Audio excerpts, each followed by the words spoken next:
ఈ రోజుకి మేము రిమాండ్కి వచ్చి 21 డేస్ అవుతుంది. అన్యాయంగా మమ్మల్ని అరెస్ట్ చేసి ఏ సంబంధం లేకపోయినా కూడా లోపల పెట్టారు. 20 రోజుల నుంచి బాగా ఇబ్బంది పడ్డాం. అయితే రిజల్ట్ చూసాక కొంచెం బాధపోయింది. చాలా ఇబ్బంది పెట్టారు. గురిజాల నియోజకవర్గం మొత్తం ఏ సంబంధం లేకపోయినా వైసీపీ వాళ్ళని ఒక్కరిని కూడా అరెస్ట్ చేయాలి. గొడవ మొత్తం అయిపోయాక కూడా సంబంధం లేకపోయినా అరెస్ట్ చేశారు. ఎంపీపీ మీద అటాక్ జరిగింది. మాకు అసలు సంబంధం కూడా లేదు. అక్కడికి వెళ్ళి రోడ్డు మీద ఉన్నామని చెప్పి తీసుకెళ్ళి వచ్చి బాగా కొట్టి రిమాండ్కి పంపించారు 307 పెట్టి. అది వాళ్ళకి 307 ఇప్పుడు కాదు, 5 years నుంచి పెడుతూనే ఉన్నారు 307. ఇదేం కొత్త ఏం కాదు.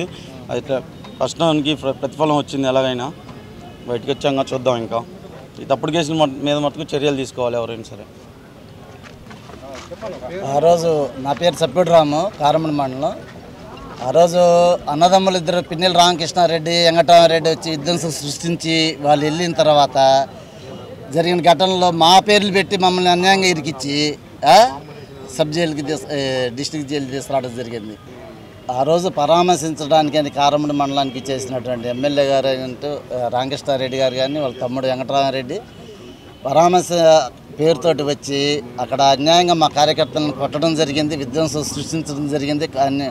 కార్లు బైకులు తగలబెట్టి వెళ్ళడం జరిగింది. రాళ్ళు అసలు వాళ్ళు మీరు విజువల్స్లో కూడా చూసే ఉంటారు. రాడ్లతోటి వాళ్ళు పరామర్శించడానికి వచ్చినటువంటి వాళ్ళు రాడ్లతోటనో రాళ్లతోటి మామూలుగా కత్తులతోటి రారు కదా, వచ్చి సృష్టించడం జరిగింది. తర్వాత మా మీద అన్యాయంగా పోలీసులు 307 కట్టారు. జడ్జి గారు ఒప్పుకోలేదు కోర్టులో. 435, 436 కేసు కట్టి తర్వాత ఇప్పుడు సబ్ జైలు తీసుకురావడం జరిగింది. పోలీసులు అన్యాయంగా మా మీద కేసు పెట్టడం జరిగింది. అన్యాయంగా మా మీద మా కార్యకర్తలను కొట్టడం కూడా జరిగింది.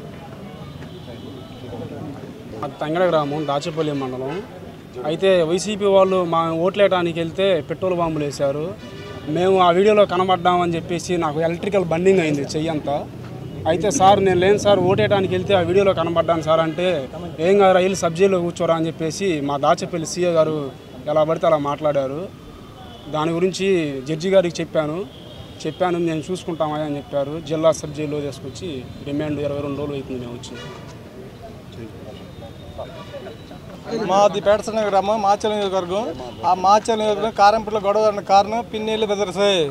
వాళ్ళు ఆ రోజు అరాచకం కోసం పార్టీ ఓడిపోద్ది, వర్గం పోద్ది అనే ఉద్దేశంతో ఇక్కడ ఏదో దాడులు చేసి వర్గాన్ని నిలబెట్టుకోవడం కోసం అన్యాయంగా బలి చేశారు. కారంపేటలో ఇంతవరకు గొడవలు లేవు. ఆ పిన్నెల బెదరించే కారంపేట నాశనం అయింది.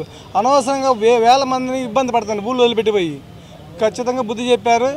నెక్స్ట్ కూడా వాళ్ళ పిన్నెళ్ళకి ఇంకా అరాచకం సాగదు, వెంటనే అరెస్ట్ చేయాలి వాళ్ళని. కారంపూడి కార్యక్రమం అన్యాయంగా ఎన్నో కేసులు పెట్టారు గతంలో. ఇవన్నీ కూడా బుద్ధి చెప్పాలి వాళ్ళకి.